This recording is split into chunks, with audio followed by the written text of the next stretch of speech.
Greetings, fellow Whovians. Whovian Queen here. Hope you have a good week so far. Spoiler look at the 11th Doctor era now continues on with the very first episode from Series 6, The Impossible Astronaut. So before we take a look at the plot, let's take a look at a prequel here. On March 22nd, 2011, a short scene serving as a prequel for the first episode was released on the program's website. In the prequel, Richard Nixon receives a phone call from the little girl who keeps calling him in the episode. She begs for the president to look behind him, but he asks how she got that number, which the spaceman told her. She tells him it is about monsters, to which he replies, "Young lady, there are no monsters in the Oval Office." He then hangs up and leans back. Behind him stands an out-of-focus member of the Silence. And now into the plot synopsis of the episode. During a break from their travels with the 11th Doctor, his companions Amy and Rory are sent envelopes summoning them to Utah at a specific time and location. They arrive to meet River Song, who also received an envelope, and the Doctor, who is nearly 200 years older than he was when he last saw Amy and Rory. He offers them a picnic and then a trip to space, 1969. During the picnic, a figure from the lake in an American astronaut suit shoots the Doctor multiple times and his body falls. A man with a can of gasoline called Canton Everett Delaware III arrives, telling Amy, Rory, and River that the dead man is the real Doctor. The Doctor's body is burned in a Viking funeral. Amy, Rory, and River talk at a diner when they discover the fourth envelope was sent to the Doctor, alive, and 200 years younger than the one in the lake. The Doctor's companions tell him about space 1969 and Canton, but refuse to tell him about his death or that the sender is the Doctor himself. The Doctor and his companions travel back to April 8, 1969, where the younger Canton, a former FBI operative, is briefed by President Richard Nixon about a series of phone calls Nixon received from a young girl asking for help. The Doctor arrives in Washington, D.C. and convinces Nixon to give him a few minutes to locate the girl. Based on the phone call and the girl's mention of a spaceman, he tracks down the Florida intersection where the girl is located. Meanwhile, Amy meets and takes a photograph of one of the leaders of the Silence, a group she also saw by the lake, which people forget about anytime someone stops looking at them. Canton follows the Doctor and the others into the TARDIS as they depart for Florida. Upon arrival at the building where the girl is held, they find pieces of a spacesuit and alien technology. River and Rory explore a vast network of tunnels that have apparently spread across the planet for centuries, unnoticed by the human population and populated by the Silence. Finding Canton unconscious near a figure in a spacesuit, Amy picks up Canton's gun and shoots at the suit. However, she realizes too late that the helmet's visor is open to reveal the little girl. Bum bum bum. Now let's take a look at some continuity here. The TARDIS has been previously turned invisible by damage to his visual stabilizer in the second Doctor story, The Invasion.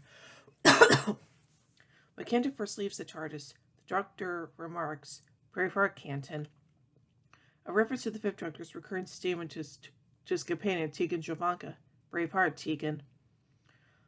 When Amy asks the younger Doctor to trust her, he asks her to swear to him on something that matters. After some thought, she smiles and says, "Fish fingers and custard," referring to the events of the 11th hour when Amy first meets the Doctor as a little girl. And now to the productions episode, beginning with the writing. The episode was written by Stephen Moffat, who took charge of the show in 2010. Moffat wanted the 2011 season to start with a two-part story in an attempt to begin with more gravity and a wider scope and plot, as well as wanting the episodes to be one of the darker ones in the series. The Impossible Astronaut / Day of the Moon was the first two-part episode to open a series since the 1985 Sixth Doctor story, Attack of the Cybermen. In the Doctor Who Confidential episode following the broadcast of The Impossible Astronaut, Moffat stated that, in his view, it was one of the darker episodes of the series, but still maintained the same level of humor. The conclusion of the Doctor's death felt like a series ender for some of the producers, but was actually there to kick it off. And right in the death scene of the older version of the Doctor, Moffat wanted to acknowledge to the audience that Time Lords are not invincible and can still die permanently if killed before regeneration. In creating the Silence, the alien antagonist of the episode, Moffat wanted them to challenge past monsters in terms of scariness. He felt these creatures are a much bigger deal. The alien's design was partially inspired by the figure from the Edvard Munch painting, The Scream. And now on to casting. In October 2010, it was announced that Mark Shepard, who had appeared in other past science fiction series including Battlestar Galactica, Firefly, Supernatural, and Warehouse 13, will make a guest appearance on Doctor Who. Shepard described playing Kenton as a dream job, and he wished to appear in another one of Moffat's works, including Sherlock. Even though Shepard is an English actor, it was his first appearance in a British-made television show. For the scene depicting the older Kent in Delaware, the producers originally planned that Shepard would appear older using makeup effects. However, Shepard suggested that his father and actor, William Morgan Shepard, play the role, a suggestion that was accepted. American actor Stuart Milligan was cast as President Nixon, which he said he found exciting, having played other presidents of the past, including Dwight D. Eisenhower. Prosthetic pieces were applied to Milligan's cheeks, nose, and ears to make him resemble Nixon as much as possible. He also practiced how Nixon would speak, but initially found it difficult since he had to wear fake teeth. Milligan previously appeared in the animated 10th Doctor's special Dreamland as the voice of Colonel Stark. Chuck Iwuji, who played Carl, previously appeared in the 7th Doctor audio drama A Thousand Tiny Wings, where he played Joshua Sembeke.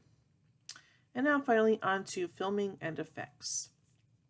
This pair of episodes marks the first time that Doctor Who has filmed principal photography within the United States.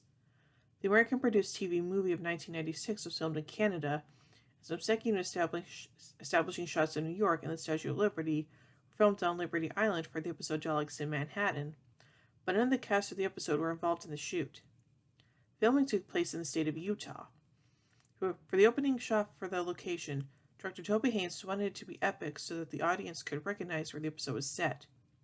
Scenes of the roadway were filmed on U.S. Route 163, several miles east of the coordinates listed on the Doctor's invitations.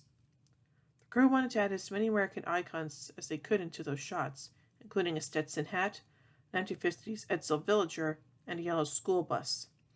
Moffat, having enjoyed writing episodes featuring River's song, wanted to give her an impressive entrance. Haynes had actress Alex Kingston block the sunlight from the camera angle and blow smoke from her revolver.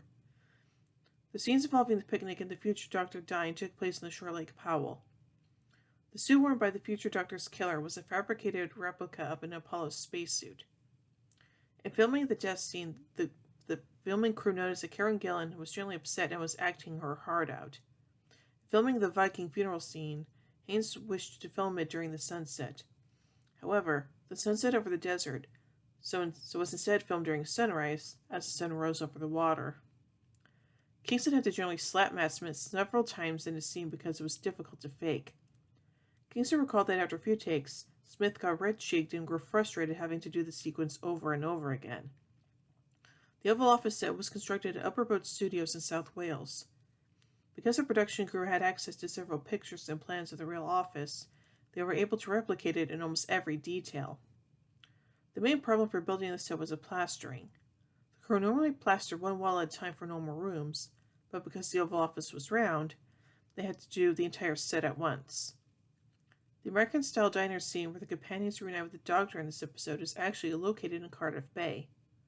The Laurel and Hardy film The Flying Deuces, in which the Doctor intruded, was done by Smith dancing in front of green screen.